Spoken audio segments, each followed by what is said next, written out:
L'évangile de Luc est attribué à un médecin non-juif, compagnon de voyage de l'apôtre Paul. Il se présente comme la première partie d'un ouvrage. En 2 volumes, adressé aux Grecs et aux Romains cultivés. Et l'on situe traditionnellement sa rédaction dans les années 60 à 80 après Jésus-Christ. Il cherche à montrer que Jésus est venu pour être le sauveur de tous les hommes, qu'ils soient juifs ou non, en relatant ses actes et ses paroles. Avec Matthieu et Marc, Luc forme le groupe des évangiles dits synoptiques, car il présente la vie de Jésus dans une perspective similaire. Ministère de Jésus en Galilée, 4.14 à 9.50. 7. Guérison d'un esclave à Capernaum. Après avoir annoncé toutes ces paroles devant le peuple qui l'écoutait, Jésus entra dans Capernaum. Un officier romain avait un esclave auquel il était très attaché et qui était malade sur le point de mourir. Il entendit parler de Jésus et il lui envoya quelques anciens des Juifs pour lui demander de venir guérir son esclave. Ils arrivèrent vers Jésus et le supplièrent avec insistance, disant « Il mérite que tu lui accordes cela, car il aime notre nation, et c'est lui qui a fait construire notre synagogue. » Jésus partit avec eux. Il n'était plus très loin de la maison quand l'officier envoya ses amis pour lui dire « Seigneur, ne prends pas tant de peine, car je ne suis pas digne que tu entres sous mon toit. C'est aussi pour cela que je n'ai pas jugé bon d'aller en personne vers toi. Mais dis un mot et mon serviteur sera guéri. En effet, moi aussi je suis un homme soumis à des supérieurs, et j'ai des soldats sous mes ordres. Je dis à l'un « pars » et il part, à un autre « viens » et il vient, et à mon esclave « fais ceci » et il le fait. Lorsque Jésus entendit ces paroles, il admira l'officier et, se tournant vers la foule qui le suivit, il dit « Je vous l'ai dit même en Israël, je n'ai pas trouvé une aussi grande foi. » De retour à la maison, les personnes envoyées par l'officier trouvèrent l'esclave en bonne santé. Résurrection à Naïn. Le jour suivant, Jésus alla dans une ville appelée Naïn. Ses disciples et une grande foule faisaient route avec lui. Lorsqu'il fut près de la porte de la ville, voici qu'on portait en terre un mort, fils unique de sa mère qui était veuve. Beaucoup d'habitants de la ville l'accompagnaient. En voyant la femme, le Seigneur fut rempli de compassion pour elle et lui dit « Ne pleure pas ». Il s'approcha et toucha le cercueil. Ceux qui le portaient s'arrêtèrent. Il dit « Jeune homme, je te le dis, lève-toi. » Et le mort s'assit et se mit à pleurer. Jésus le rendit à sa mère. Tous furent saisis de crainte, et ils rendaient gloire à Dieu en disant « Un grand prophète a surgi parmi nous, et Dieu a visité son peuple. » Cette déclaration sur Jésus se propagea dans toute la Judée et dans toute la région. Jean-Baptiste vu par Jésus. Jean fut informé de tout cela par ses disciples. Il en appela 2 qu'il envoya vers Jésus pour lui dire « Es-tu celui qui doit venir, ou devons-nous en attendre un autre ?» Arrivés vers Jésus, ils dirent « Jean-Baptiste nous a envoyés vers toi pour te demander « Es-tu celui qui doit venir, ou devons-nous en attendre un autre ?» À ce moment-là, Jésus guérit de nombreuses personnes de maladies, d'infirmités et d'esprits mauvais, et il rendit la vue à bien des aveugles. Puis il leur répondit « Allez rapporter à Jean ce que vous avez vu et entendu. Les aveugles voient, les boiteux marchent, les lépreux sont purifiés, les sourds entendent, les morts ressuscitent. La bonne nouvelle est annoncée aux pauvres. Heureux celui pour qui je ne représenterai pas un obstacle. » Lorsque les messagers de Jean furent partis, Jésus se mit à dire à la foule au sujet de Jean : « Qu'êtes-vous allés voir au désert ? Un roseau agité par le vent ? Mais qu'êtes-vous allés voir ? Un homme habillé de tenues élégantes ? Ceux qui portent des tenues somptueuses et qui vivent dans le luxe se trouvent dans les maisons des rois. Qu'êtes-vous donc allés voir ? Un prophète ? Oui, je vous le dis, et plus qu'un prophète. C'est celui à propos duquel il est écrit : « Voici, j'envoie mon messager devant toi pour te préparer le chemin. » Je vous le dis, parmi ceux qui sont nés de femmes, aucun n'est plus grand que Jean-Baptiste. Cependant, le plus petit dans le royaume de Dieu est plus grand que lui. Tout le peuple qui l'a entendu, et même les collecteurs d'impôts, ont reconnu la justice de Dieu en se faisant baptiser du baptême de Jean. Mais les pharisiens et les professeurs de la loi, en ne se faisant pas baptiser par lui, ont rejeté le plan de Dieu pour eux. À qui donc comparerai-je les hommes de cette génération ? À qui ressemblent-ils ? Ils ressemblent à des enfants assis sur la place publique, qui se parlent les uns aux autres et disent : « Nous vous avons joué de la flûte, et vous n'avez pas dansé. Nous avons entonné des chants funèbres, et vous n'avez pas pleuré. » En effet, Jean-Baptiste est venu, il ne mange pas de pain et ne boit pas de vin, et vous dites : « Il a un démon. » Le Fils de l'homme est venu, il mange et il boit, et vous dites : « C'est un glouton et un buveur, un ami des collecteurs d'impôts et des pécheurs. » Mais la sagesse a été reconnue juste par tous ses enfants. 36. Une femme verse du parfum sur Jésus. Un pharisien invita Jésus à manger avec lui. Jésus entra dans la maison du pharisien et se mit à table. Une femme pécheresse qui se trouvait dans la ville apprit qu'il était à table dans la maison du pharisien. Elle apporta un vase plein de parfums et se tint derrière, aux pieds de Jésus. Elle pleurait. Et bientôt elle lui mouilla les pieds de ses larmes, puis les essuya avec ses cheveux, les embrassa et versa le parfum sur eux. Quand le pharisien qui avait invité Jésus vit cela, il se dit en lui-même : si cet homme était prophète, il saurait qui est celle qui le touche et de quel genre de femme il s'agit. Il saurait que c'est une pécheresse. Jésus prit la parole et lui dit : « Simon, j'ai quelque chose à te dire. »« Maître, parle, » répondit-il. Un créancier avait 2 débiteurs.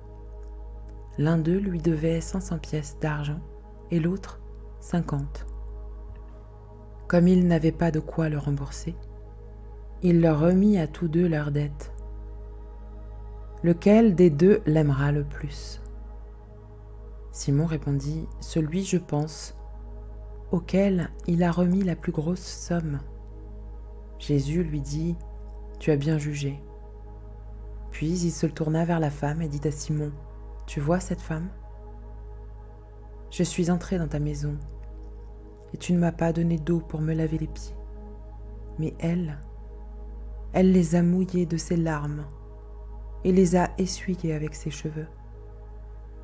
Tu ne m'as pas donné de baiser, mais elle, depuis que je suis entré, elle n'a pas cessé de m'embrasser les pieds.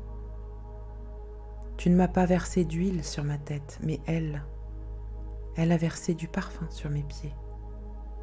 C'est pourquoi je te dis, ses nombreux péchés ont été pardonnés, puisqu'elle a beaucoup aimé. Mais celui à qui l'on pardonne peu, aime peu. Et il dit à la femme : tes péchés sont pardonnés. Les invités se mirent à dire en eux-mêmes : qui est cet homme qui pardonne même les péchés ? Mais Jésus dit à la femme : ta foi t'a sauvée. part dans la paix. Ensuite, Jésus alla de ville en ville et de village en village.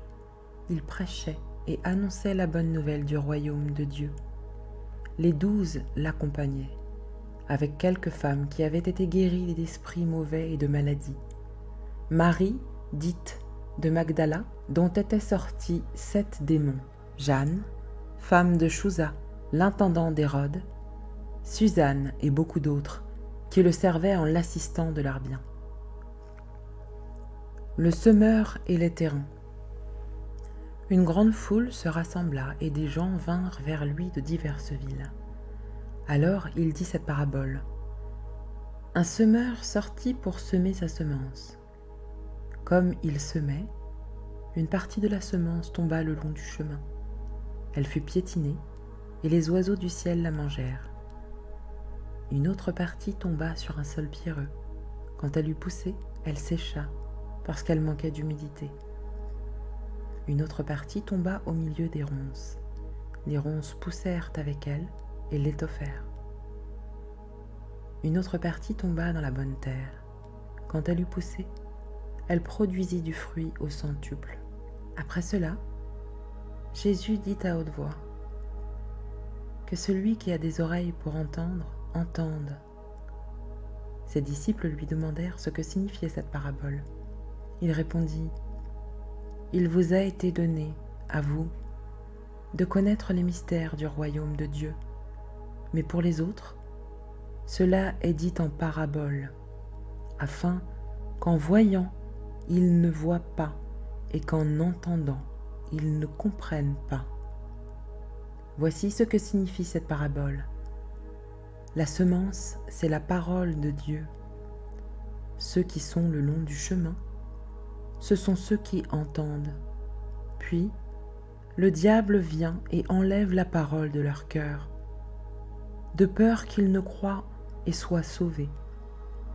Ceux qui sont sur le sol pierreux, ce sont ceux qui, lorsqu'ils entendent la parole, l'acceptent avec joie, mais ils n'ont pas de racines. Ils croient pour un temps et abandonnent au moment de l'épreuve. Ce qui est tombé parmi les ronces, ce sont ceux qui ont entendu la parole, mais en cours de route, ils la laissent étoffer par les préoccupations, les richesses et les plaisirs de la vie, et ils ne parviennent pas à maturité. Ce qui est tombé dans la bonne terre, ce sont ceux qui ont entendu la parole avec un cœur honnête et bon, la retiennent et portent du fruit avec persévérance.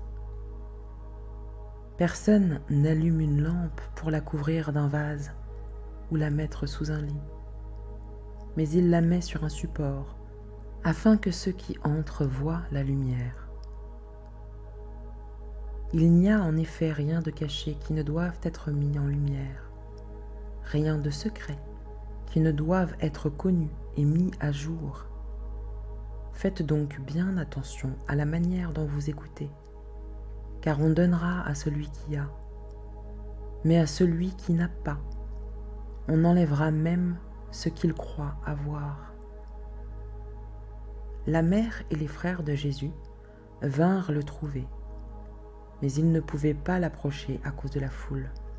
On lui dit, « Ta mère et tes frères sont dehors et ils désirent te voir. » Mais il répondit, « Ma mère et mes frères, ce sont ceux qui écoutent la parole de Dieu et qui la mettent en pratique. »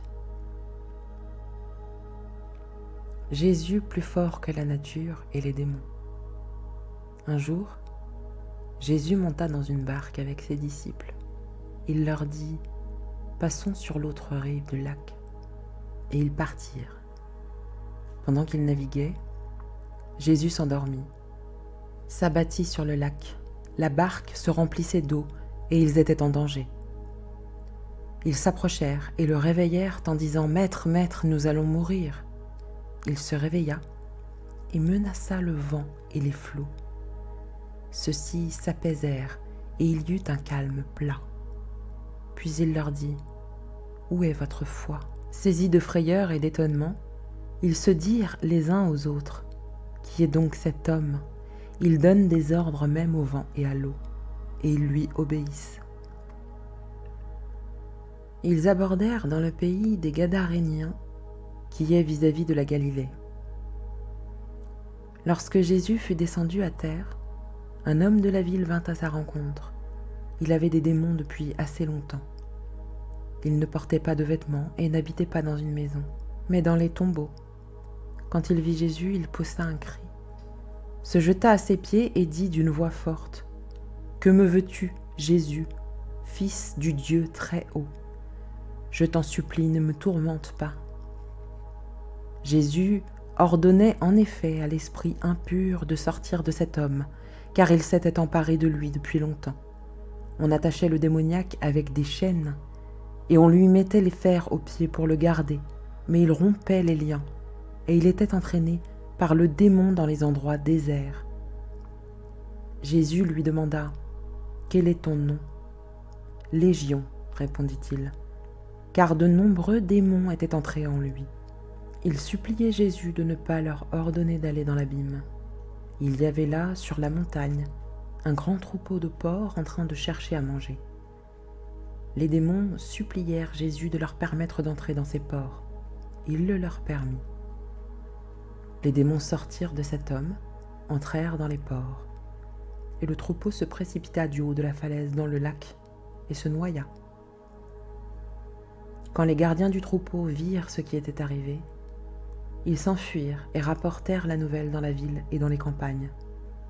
Les gens allèrent voir ce qui était arrivé. Ils vinrent vers Jésus et trouvèrent assis à ses pieds l'homme dont le démon était sorti. Il était habillé et dans son bon sens. Ils furent saisis de frayeur. Ceux qui avaient été témoins de la scène leur racontèrent comment le démoniaque avait été guéri. Alors, tous les habitants du pays des Gadaréniens demandèrent à Jésus de s'en aller de chez eux, car ils étaient saisis d'une grande crainte. Jésus monta dans la barque pour repartir. L'homme dont les démons étaient sortis le priait de le laisser rester avec lui. Mais Jésus le renvoya en disant, « Retourne dans ta maison et raconte tout ce que Dieu a fait pour toi. » Il s'en alla et proclama dans toute la ville tout ce que Jésus avait fait pour lui. Guérison d'une femme et résurrection d'une fillette. À son retour, Jésus fut accueilli par la foule, car tous l'attendaient. Voici qu'arriva un homme du nom de Jaïrus. Il était chef de la synagogue. Il se jeta à ses pieds et le supplia d'entrer dans sa maison, parce qu'il avait une fille unique d'environ 12 ans qui était mourante. Pendant que Jésus s'y rendait, la foule le serrait de tous côtés. Or, il y avait une femme qui souffrait d'hémorragie depuis 12 ans. Elle avait dépensé tout son bien chez les médecins, mais aucun n'avait pu la guérir. Elle s'approcha par derrière et toucha le bord du vêtement de Jésus. Son hémorragie s'arrêta immédiatement. Jésus dit, « Qui m'a touché ?» Comme tous s'en défendaient, Pierre et ceux qui étaient avec lui dirent, « Maître, la foule t'entoure et te presse. » Mais Jésus répondit, « Quelqu'un m'a touché, car j'ai senti qu'une force était sortie de moi. » Voyant qu'elle n'était pas passée inaperçue, la femme vint toute tremblante se jeter à ses pieds. Elle déclara devant tout le peuple pourquoi elle l'avait touchée et comment elle avait été immédiatement guérie. Alors il lui dit, « Ma fille, ta foi t'a sauvée. Pars dans la paix. » Jésus parlait encore quand quelqu'un arriva de chez le chef de la synagogue et dit, « Ta fille est morte, ne dérange plus le maître. » Mais Jésus qui avait entendu, dit au chef de la synagogue, « N'aie pas peur, crois seulement, et elle sera sauvée. » Lorsqu'il fut arrivé à la maison, il ne laissa personne entrer, sauf Pierre, Jean et Jacques, ainsi que le père et la mère de l'enfant. Tous pleuraient et se lamentaient sur elle. Alors Jésus dit, « Ne pleurez pas, elle n'est pas morte, mais elle dort. » Il se moquait de lui, sachant qu'elle était morte. Mais il prit la jeune fille par la main et dit d'une voix forte, « Mon enfant, lève-toi. » Son esprit revint en elle, et elle se leva immédiatement. Jésus ordonna de lui donner à manger. Les parents de la jeune fille furent remplis d'étonnement. Il leur recommanda de ne dire à personne ce qui était arrivé. 9. Mission des 12 apôtres. Jésus rassembla les 12 et leur donna puissance et autorité pour chasser tous les démons et guérir les maladies. Il les envoya proclamer le royaume de Dieu et guérir les malades. « Ne prenez rien pour le voyage, leur dit-il, ni bâton, ni sac, ni pain, ni argent. Et n'ayez pas de chemise. Quelle que soit la maison où vous entrez, restez-y, et c'est de là que vous partirez.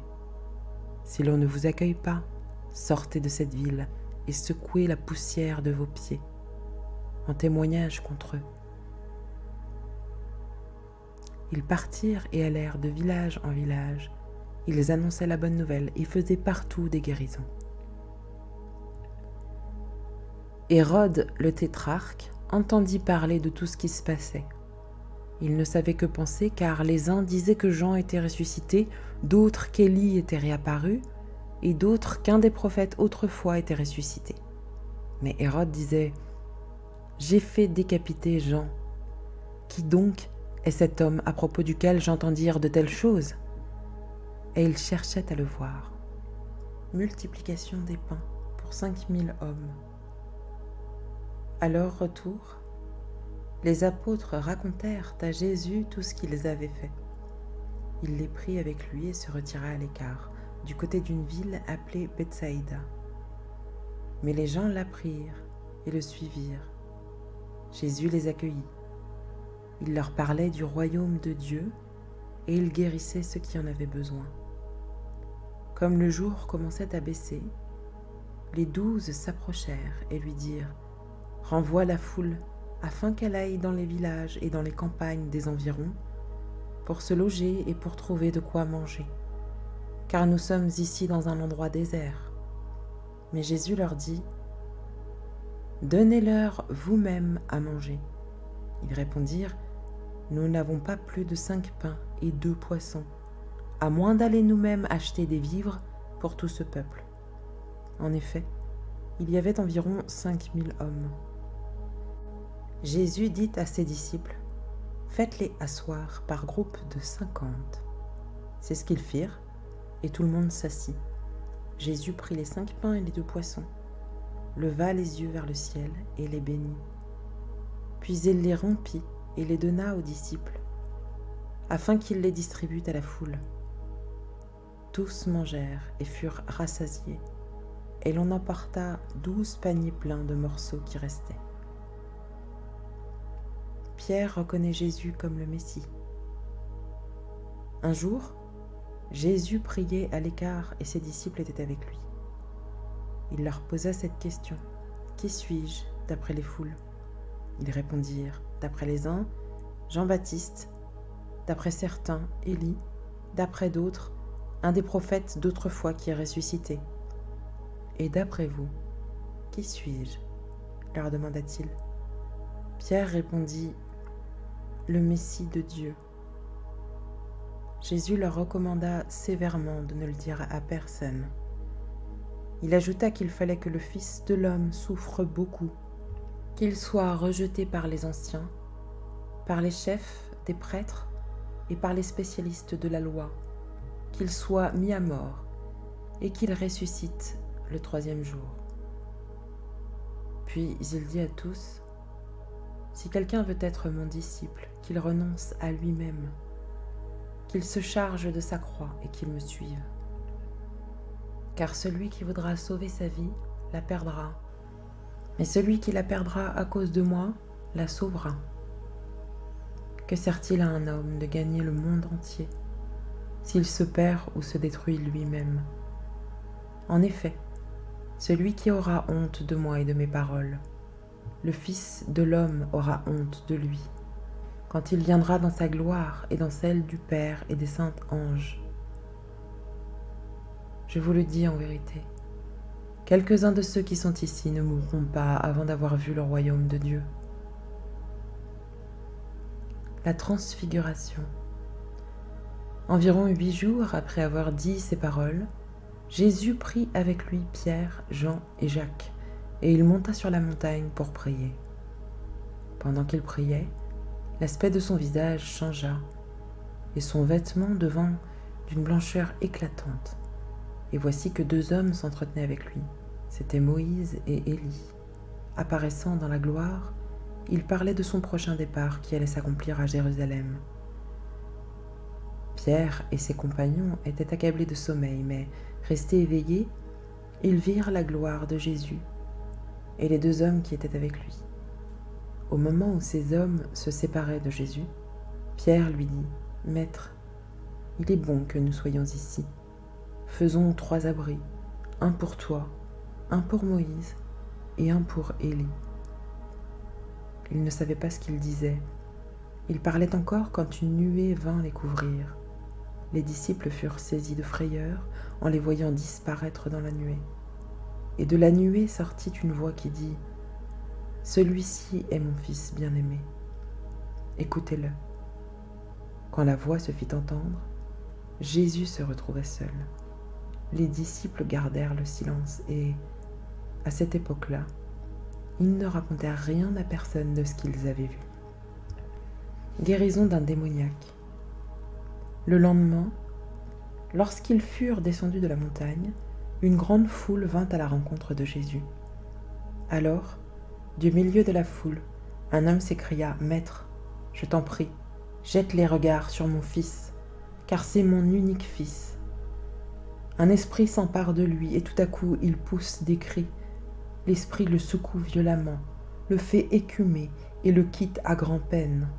Mais après l'avoir tout brisé, j'ai prié tes disciples de le chasser, et ils n'ont pas pu. » « Génération incrédule et perverse, répondit Jésus, jusqu'à quand serai-je avec vous et devrais-je vous supporter?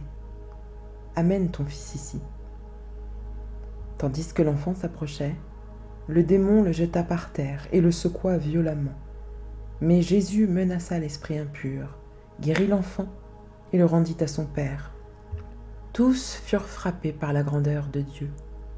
Alors que chacun s'émerveillait de tout ce que faisait Jésus, il dit à ses disciples : « Quant à vous, écoutez bien ceci. Le Fils de l'homme doit être livré entre les mains des hommes. » Cependant, ils ne comprenaient pas cette parole. Elle était voilée pour eux, afin qu'ils n'en saisissent pas le sens, et ils avaient peur de l'interroger à ce sujet. Petits et grands dans le royaume de Dieu. Ils eurent une discussion entre eux pour savoir lequel parmi eux était le plus grand. Jésus connaissait la pensée de leur cœur. Il prit un petit enfant, le plaça près de lui et leur dit : « Celui qui accueille en mon nom ce petit enfant, c'est moi-même qui l'accueille. Et celui qui m'accueille, accueille celui qui m'a envoyé. En effet, celui qui est le plus petit parmi vous, c'est celui-là qui est grand. » Jean prit la parole et dit : « Maître, nous avons vu quelqu'un chasser des démons en ton nom, et nous l'en avons empêché, parce qu'il ne nous suit pas. » « Ne l'en empêchez pas, lui répondit Jésus, car celui qui n'est pas contre nous est pour nous.